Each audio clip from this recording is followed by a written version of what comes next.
I found out about his affair at my own birthday party, under fairy lights and false smiles. Surrounded by people who thought love still lived in the room. The music was soft, the champagne was cold, and his hand was on her back, not mine.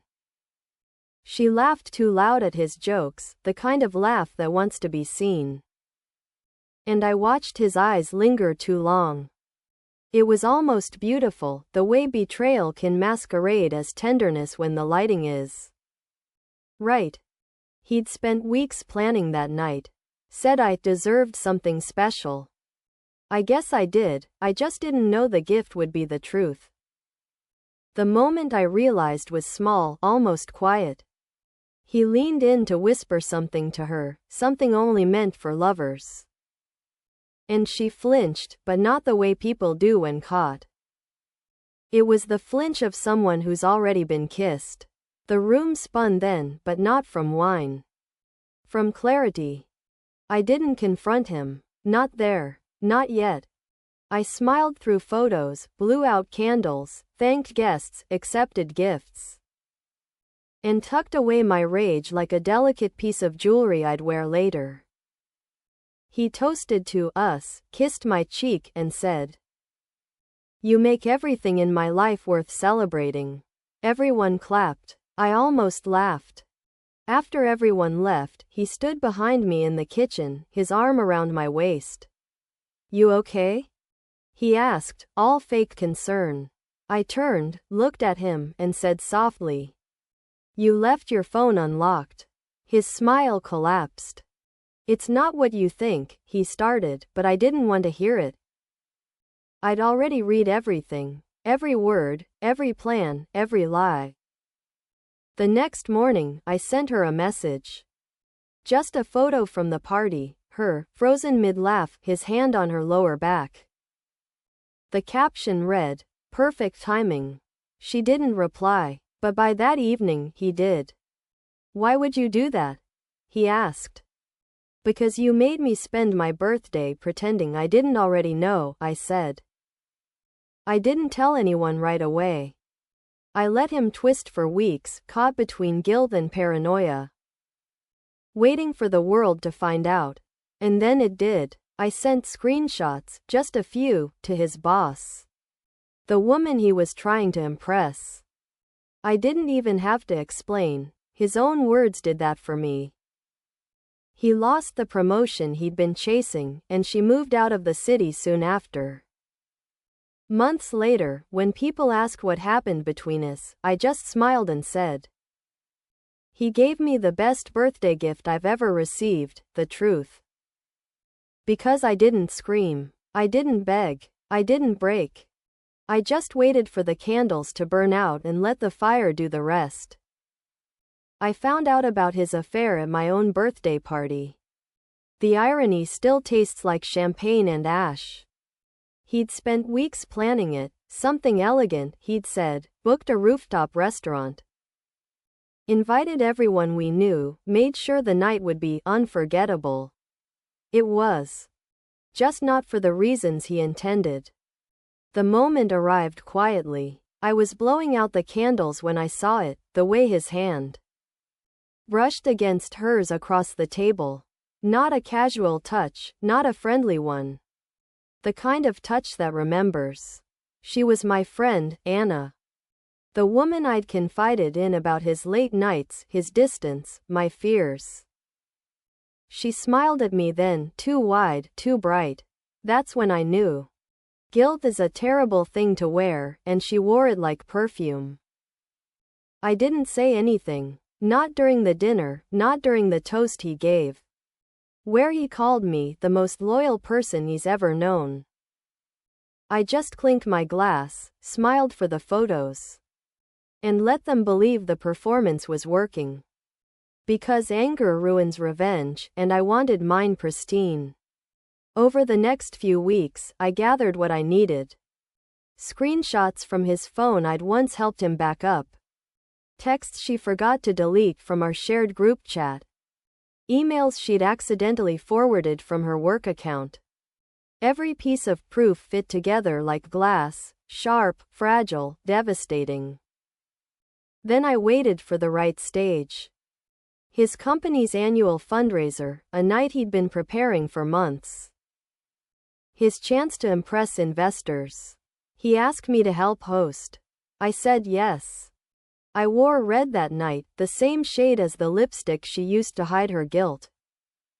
During his big presentation, I stood in the back of the room and sent a group email to everyone on his contact list, for those curious about who he really is. I thought I'd share a few highlights. Attached were the photos, the texts, the proof. By the time he finished his speech, phones were buzzing across the room like a swarm. He looked confused at first, then terrified. Anna left before dessert. He lost his job 2 weeks later. When people asked why I did it, I said, because he made me spend my birthday pretending I was loved. I just returned the favor. Now every year, when my birthday comes, I light one candle, pour a glass of wine, and toast to the night that ended with truth instead of cake. He gave me betrayal, I gave him exposure. Fair trade. I found out about his affair at my own birthday party, a detail that still feels too poetic to be real. He'd spent weeks planning it, called it something special. Told everyone how much I deserved to be celebrated.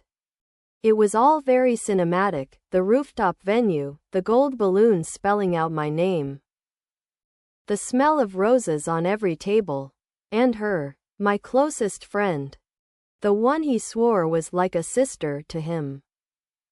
It happened in a moment so small it could have been missed. He poured her a glass of wine before mine. His hand lingered a second too long on hers. She smiled, not shy, not nervous but certain. That was the giveaway. Guilt always glances away. Possession holds eye contact. The room spun, but my face didn't change. I smiled, laughed, blew out the candles and made a wish. Not for peace, not for forgiveness, for precision. The next morning, I pretended everything was fine. I kissed him goodbye before work. Then I went through his phone. The password hadn't changed. The messages were there, weeks of them. Plans, hotel receipts, even photos. I didn't cry. I just took screenshots, labeled them neatly, and waited. Revenge, like dessert, is best served after everyone's full. 2 weeks later, he threw another dinner, a smaller one, for his business partners and a few mutual friends. He wanted me there, of course. The perfect couple image. I smiled through it, the loyal wife. When dessert came, I handed him a small, wrapped gift. Open it, I said sweetly. He smiled for the guests, peeled the paper back, and froze. Inside was a stack of printed messages, his words, her photos, my silence. The room went still. I stood, kissed his cheek, and said, "Happy anniversary. You almost made it." Then I left, heels clicking through the quiet. He called later, begging me to talk, to fix this. I didn't answer. I didn't have to. By morning, everyone who'd been at that dinner knew. And by the end of the week, so did his boss, his friends, her husband. The affair collapsed faster than it began. Now every year when my birthday comes, I don't throw parties. I light one candle, drink one glass of wine, and toast to the woman I became that night, the one who learned how quiet vengeance can be. He ruined my birthday once.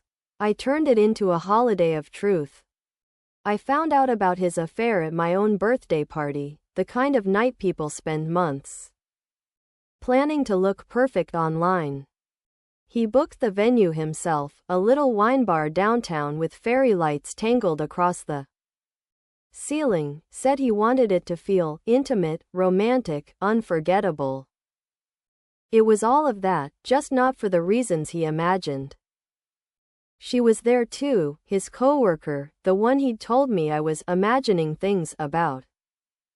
The one he said barely spoke to him outside of meetings. I remember how her hand brushed his arm when she passed him the cake knife. A small thing, quick, invisible to everyone but me. But you know your partner's touch. You know when it belongs to someone else. I didn't confront him then. I smiled, blew out the candles, thanked him for the surprise.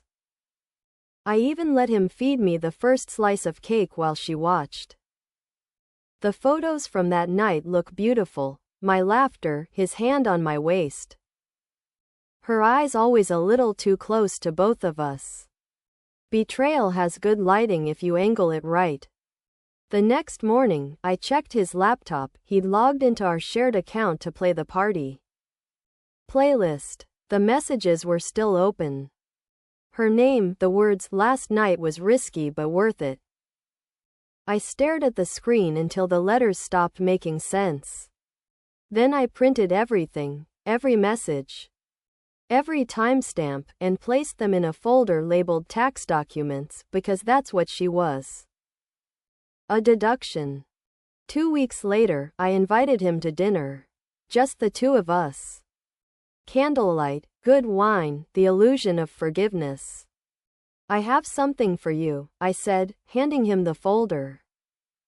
He laughed, thinking it was a joke, until he opened it. His smile vanished. I watched him try to explain, to edit his own confession in real time. "You don't understand," he said. "It didn't mean anything."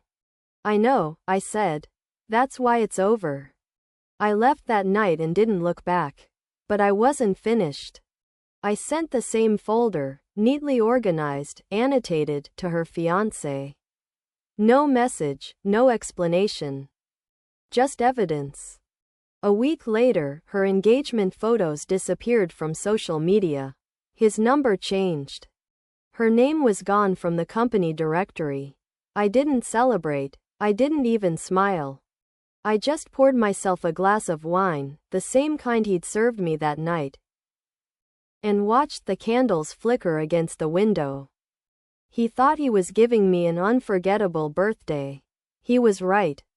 Because that night, under soft lights and fake smiles, I was reborn into someone who understood that silence isn't weakness, it's strategy.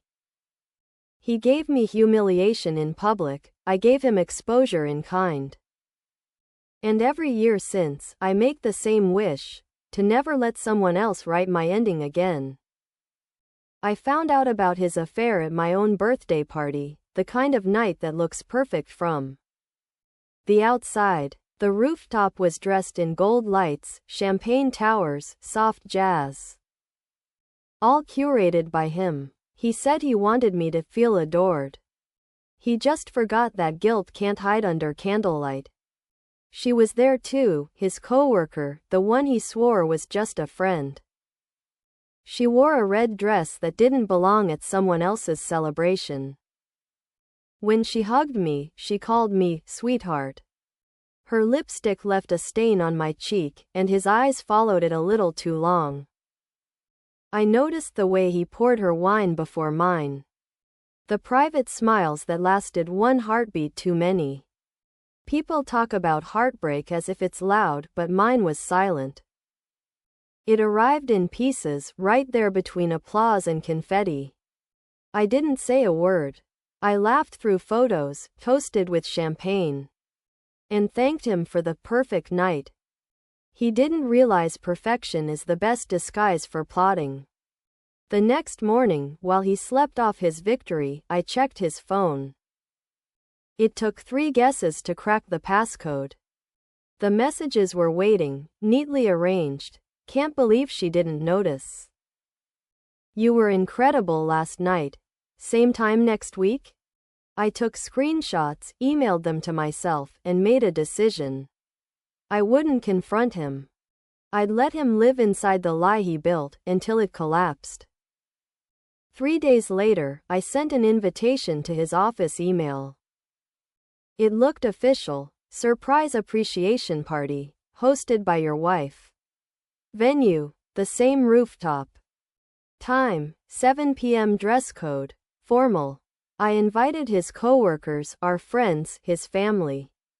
I even invited her. She came first, nervous but curious. He came last, smiling, ready to play the part. At exactly 7:15, the projector lit up. The slideshow began. Photos from my birthday, screenshots of their texts, timestamps, receipts. Every secret framed like a presentation. Gasps replaced music. He tried to stop it, but truth doesn't pause for anyone. I didn't stay to watch the fallout. I left as quietly as I had discovered it. The next morning, the messages stopped. His things were gone within a week. Hers too. The company fired them both for unprofessional conduct. Now, every year on my birthday, I buy myself one gold balloon, the same color as the ones from that night. I pour a glass of champagne and toast to the woman I became the moment I stopped mistaking grace for silence. He thought he gave me the best night of my life. He did, just not in the way he planned. Because that was the night I learned the sweetest revenge isn't chaos. It's revelation served cold, beneath city lights with everyone watching.